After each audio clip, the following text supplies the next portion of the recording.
Hey guys, it's Milgos1349 bringing you the Omega Seamaster Aqua Terra in two-tone Sedna gold and steel on rubber bracelet. If you're just here for the short, right, the nutshell of it is, I like the teak deck dial. My wife likes the teak deck dial. The style of the gold inserts on the lug ends are great, and the 8900 caliber 8900 movement is fantastic. However, those gold lug ends that you see that look so great have the absolute minimum amount of gold possible to do that. The strap rubber doesn't have an in-between. It has a stamped dial that can bug some. The polished bezel can be rather anonymous in appearance, given that it's two-tone and is also a scratch magnet. Overall, it's a great daily that blends in and stands out at the same time. Right, so what do I like about it? The dial. My wife thinks the teak deck dial looks fantastic, and frankly, so do I.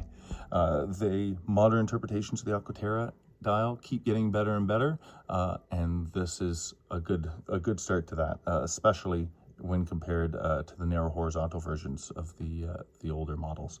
The gold inserts between the lug ends that we see here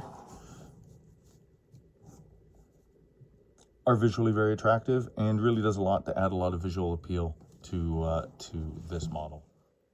The movement, fast forwarding time here, the calibre 8900 is fantastic. It's MATAS. I love the hour skipping time zone function over traditional date wheel manipulation, and despite being machine finished, the Geneva wave finishing has always had a soft spot in my heart. Looks fantastic. It's a wonderful movement, in my opinion. So, dislikes. Right? The dial, entirely subjective, an arguably snobby point, but while the teak deck dial looks great, I have trouble sometimes seeing past the mass-produced stamped disc aspect of it.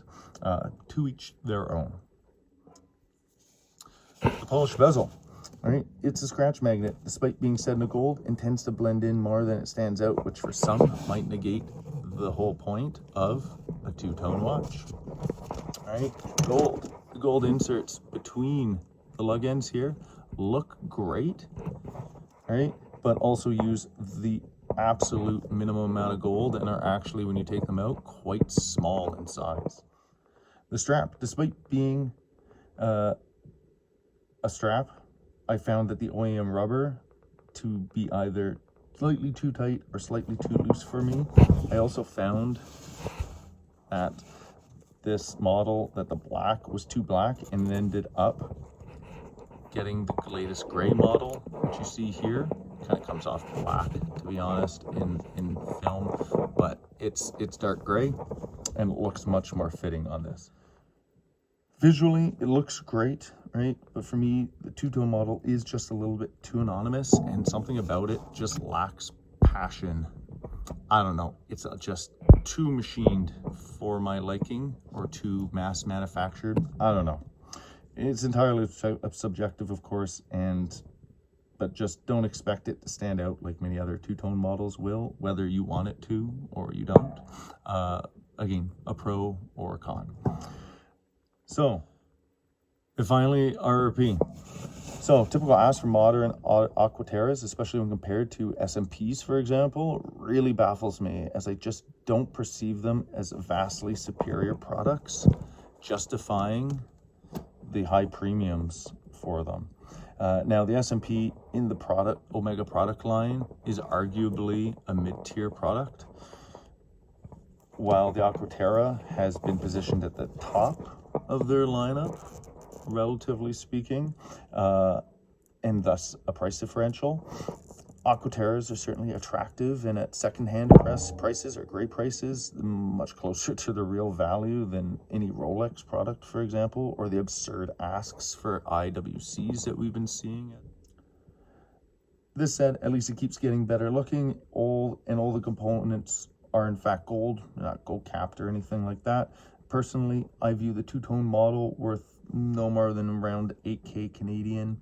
Again, subtract 25% for US dollars. That's just my opinion and my perspective on it. And while it's certainly a better value than many other Swatch Group products out there today, or the out of your mind IWC prices that we're currently seeing, I certainly wouldn't pay 12K Canadian for one brand new. Again, that's perspective, and even at 12K, there's probably way worse deals out there at this point than this, that's for sure. To each your own, that's it. Comment below, and I'll put some photos at the end of it on the rest. Thanks again, have a great day.